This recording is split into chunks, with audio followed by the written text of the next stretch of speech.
Hello guys, welcome to Unicorn Princess Tarot. So this is my reading para sa mga Scorpio dealing with Leo.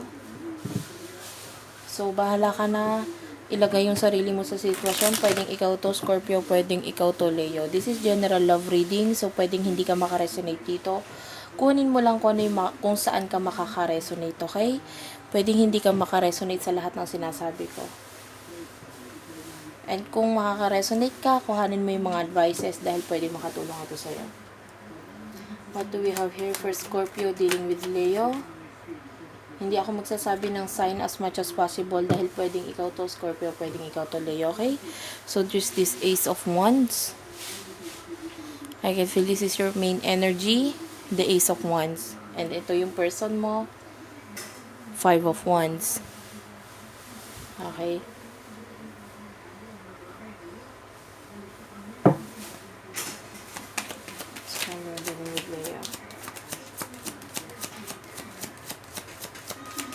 Parang you're thinking so much. Iniisip mong maigi tong taong to. Let's see. I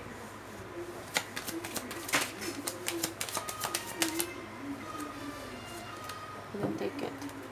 One more card, please.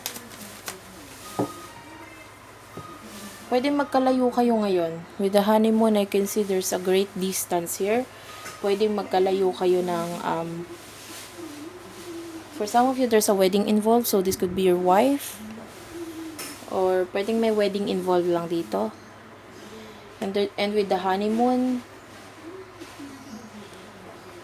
hindi ko pala dapat kunin to. Masyadong marami. Kuha tayo one more card.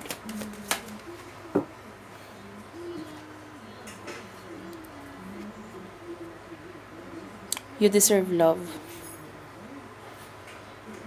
If you're thinking kung mahal ka pa nitong taong to, mahal ka niya. Mahal ka niya. For some of you, this could be your ex-wife, ex-husband, and you're thinking kung mahal ka pa ba nitong taong to. Oo, tinatago niya, mahal ka niya. Hindi niya sinasabi, maaaring kasal kayo or may nag-end sa inyong dalawa. Pero mahal ka niya. Yun ang nakikita ko dito. For what I can see here is that iniisip mo din itong taong to. Let's see. Kung hindi kasal, kung hindi kayo kasal, there's a marriage involved here. Or for some of you, you're thinking about marrying this person. Iniisip mong pakasalan itong taong to.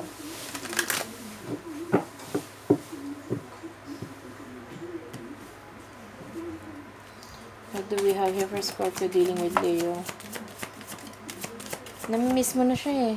Gusto mo mag-spend ng quality time sa kanya. Gusto mo ng time kasama itong taong to. There's a lot of love here. Okay? For some of you, hindi lang makagawa ng action. Pwedeng yun nga kasi magkalayo kayo.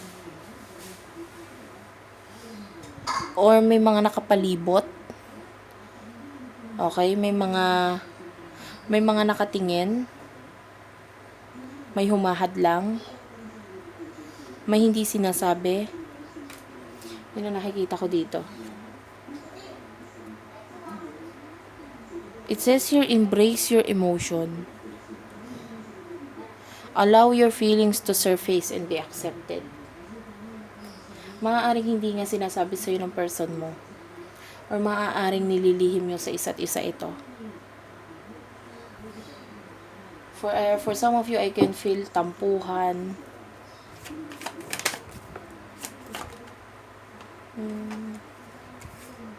For some of you, there's a soulmate, deep soulmate connection here. This could be your soulmate, anong person na to. Or may special connection kayo na kayo lang nakakaintindi. And your person, I can feel him or her na unti-unti nang nabubuksan ang mata regarding this situation. Or may mga times na nagde-daydreaming siya. May mga times na iniisip ka niya. May mga times na hindi ka mawala sa isip niya. Nandun ka lang. Nakastay ka lang. At minsan naguguluhan na rin siya. Ano ba to? Pinagdadasal niya to eh. Pinagdadasal niya to. Ito nakikita ko dito with the High Priestess. There's a lot of love, spiritual connection here.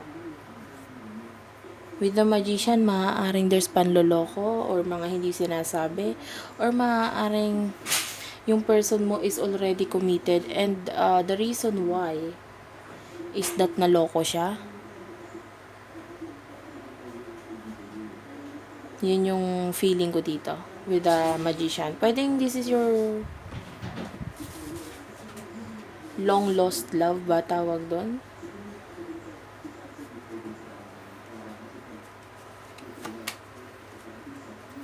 Okay. If this is a marriage, I can feel like for some of you, there's an ending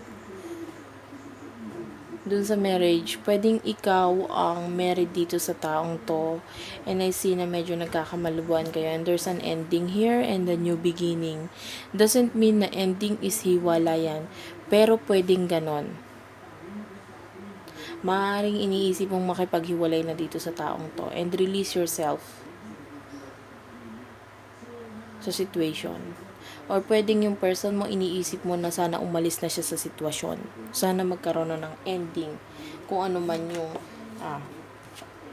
ayun o, tapos tower. I see a problem here with the both of you if you are married with this person. Kung kasal ka dito sa taong to, there's a problem.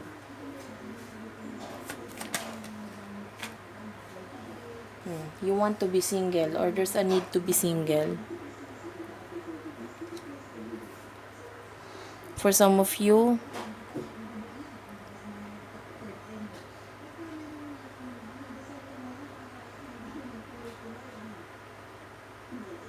parang iniisip mo na makipaghiwalay.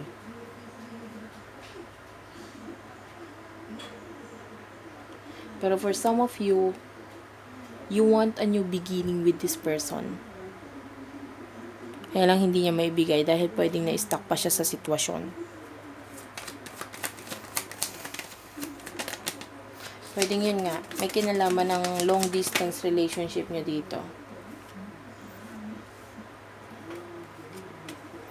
With the world, I can see that this person pwedeng nasa ibang bansa, or ikaw ang nasa ibang bansa. Magkalayo kayo. Pero hinahawakan ka pa rin niya. I mean, yung emotions niya sa'yo. Mahal ka niya eh. Maaaring hindi niya lang sinasabi, or kaya nga, kumbaga, nasa iyo ang susi ng pagmamahal niya. Kaya lang hindi niya mai-open up dahil maaaring na-stuck siya sa sitwasyon. Maaaring hindi siya makaalis kung nasan siya ngayon.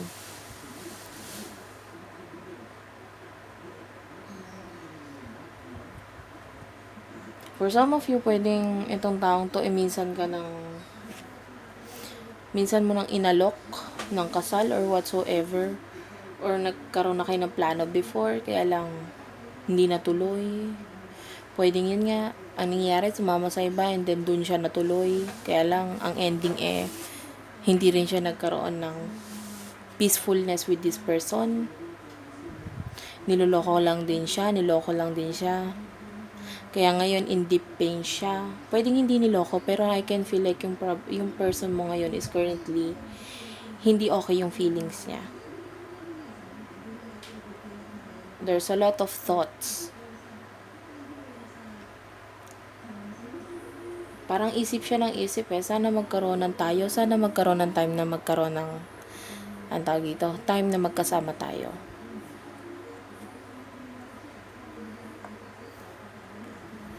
For some of you, I feel like you're feeling old. Naiisip mo parang tumatanda ka na eh. Or marami kang natutunan regarding this connection with this person.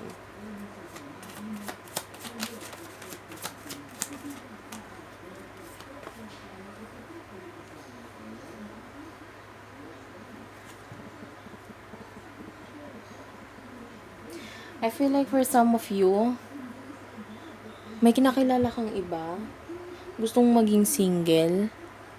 There's a third party relationship here.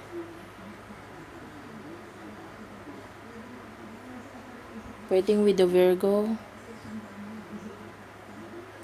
And parang gusto mo nang umalis. If you are already married, parang gusto mo nang umalis sa marriage life mo. Gusto mo ng pagbabago, gusto mo ng ending, gusto mo ng new beginning.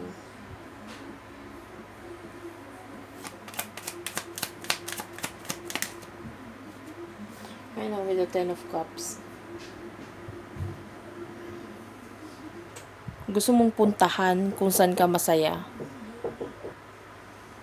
Okay. So, I see with the Ten of Cups, kung sino man itong bagong nagpaparamdam sa'yo, I can feel there's a lot of emotion with the two of you. Kaya parang gusto mong ibigay ang lahat sa kanya, pero kailangan mo munang umalis sa sitwasyon. Bahala ka na ilagay yung role mo dito, ha?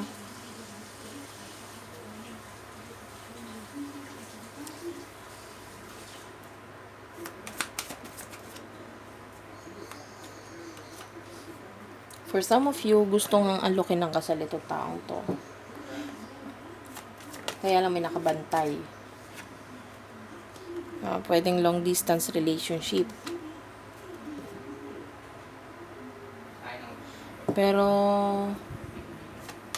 may gusto kang ibigay sa kanya. Pwedeng gusto mo siyang alokin ng marriage. Kung hindi pa naman siya kasal, gusto mo siyang alokin ng marriage. Kaya lang may mga pinipigilan. Pwedeng malaki ang distance nyo sa ngayon. Kaya parang naiimposiblehan yung person mo. Pero what I can see here is that parang nakakulong, ganyan. Sa kwarto or literal na hindi makalabas.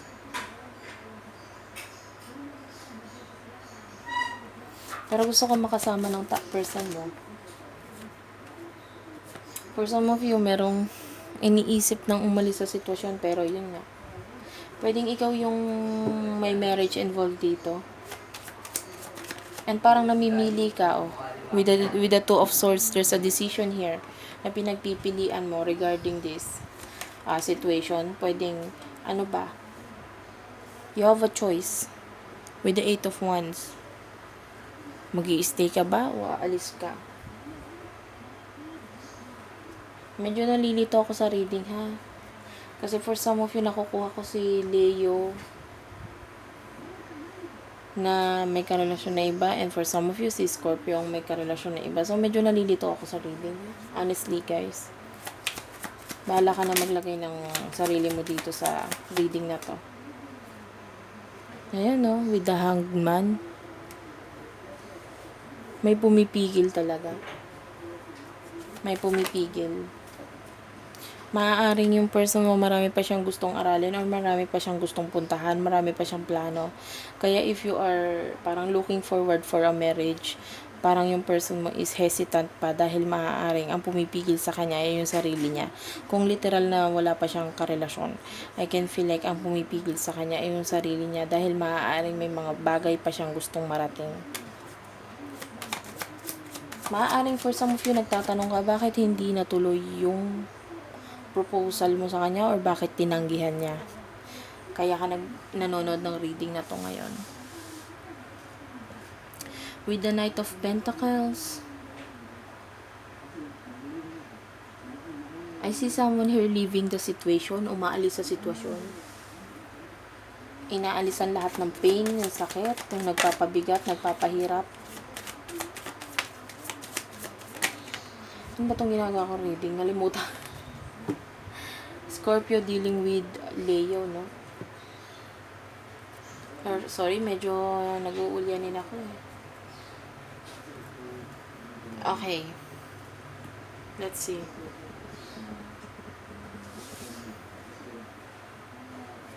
For some of you, kung ano man yung ginagawa mo, ituloy mo lang. With regards to money, I can feel a lot of success here with the Six of Wands. Kung ano man yan, malaki ang may tutulong yan sa'yo pagdating ng hinaharap. Magtutuloy-tuloy yan, magkakaroon ka ng a lot of praises. Marami ka maa-achieve dyan sa ginagawa mong yan.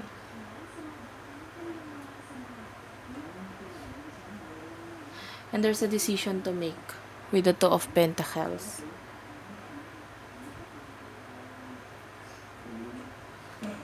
I feel like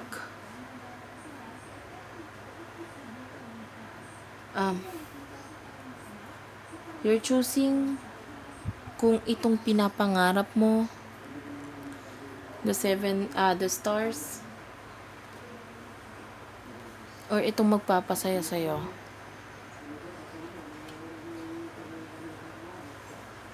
Pag pinapangarap, pwedeng journey ito eh. You're choosing kung magpapakasal ka ba or magta-travel. For some of you, yun yung nagiging choices. Or kung itutuloy mo pa ba, maaari nga kasing tinanggihan ka na niya before. Let's see, what is the advice? Scorpio and Leo. There's engagement, oh.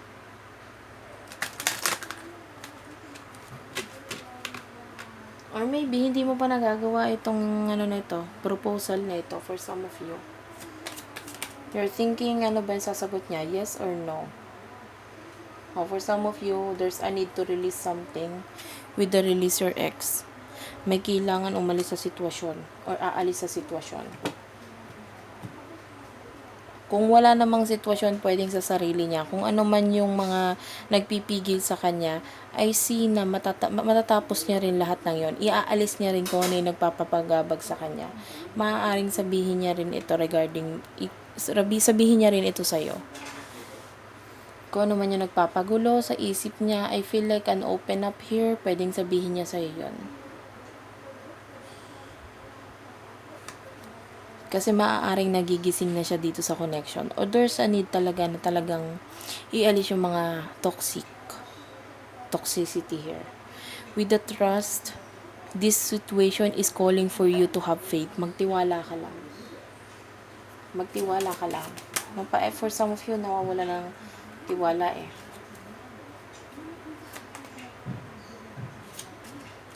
It says here, pay attention to the red flags.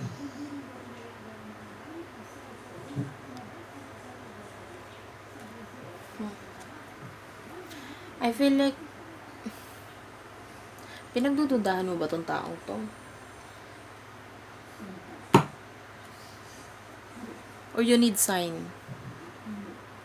Kung gusto mo ng sign, ask for it, pray for it. Medyo nalilito ako sa reading mo, honestly.